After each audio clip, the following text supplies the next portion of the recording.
বলুন, আমরা মা বোনেরা আপনাদের পাশে আছি, আপনার পাশে আছি।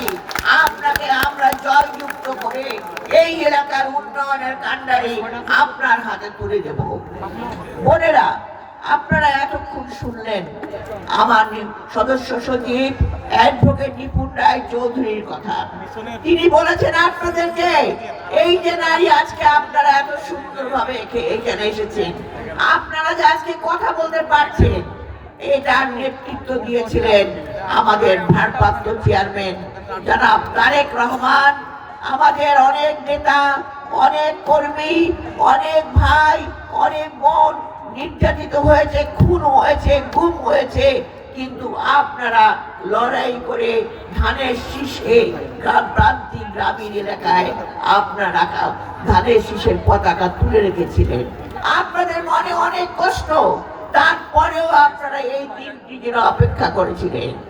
আপনাদের দীর্ঘদিন ভোট দেওয়ার অধিকার কেড়ে নিয়েছিল। 17 বছরের যে ভোটের অধিকার, সেটা সম্পূর্ণ ছিনিয়ে নিয়ে একটি সরকার আপনাদের উপর নির্যাতন নিপীড়ন চালিয়েছে। আমার বিভিন্ন ভাই বোনদের উপর নির্যাতন নিপীড়ন চালিয়েছে, আমাদের নেতৃবৃন্দের উপর নির্যাতন নিপীড়ন চালিয়েছে। তারপরেও আমরা লড়াই করেছি। আর আমরা ছাত্র জনতার সেই যে একটা চরম মুহূর্ত, যখন সমগ্র ছাত্র, সমগ্র জনতা, মা বোন, শিশু, শ্রমিক থেকে শুরু করে পথে নেমে এসে একটি পতিত বেঈমানি সরকারকে পালাতে বাধ্য করেছিল। কিন্তু বোনেরা, আজকে আমাদের সময় এখনো অনেক কঠিন। কারণ শুধু পালাতে সাহায্য করলে চলবে না।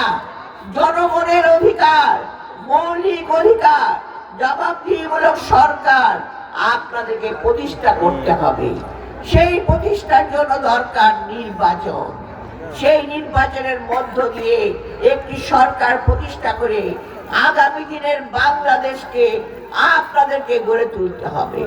তাই তারেক রহমান, আমাদের ভারপ্রাপ্ত চেয়ারম্যান, আপনাদের কাছে আমাদেরকে পাঠিয়েছে, আপনাদের কথা বলেছে।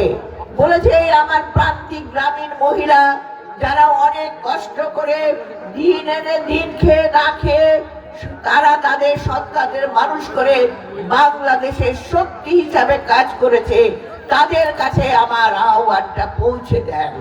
তাদেরকে বলেন, তাদের সময় এসেছে বিজয়ের পতাকা তোলার। সেটা হলো আমাদের নির্বাচন। সেই নির্বাচনে আপনাদেরকে ধানের শীষে ভোট দিয়ে ধানের শীষকে জয়যুক্ত করতে হবে।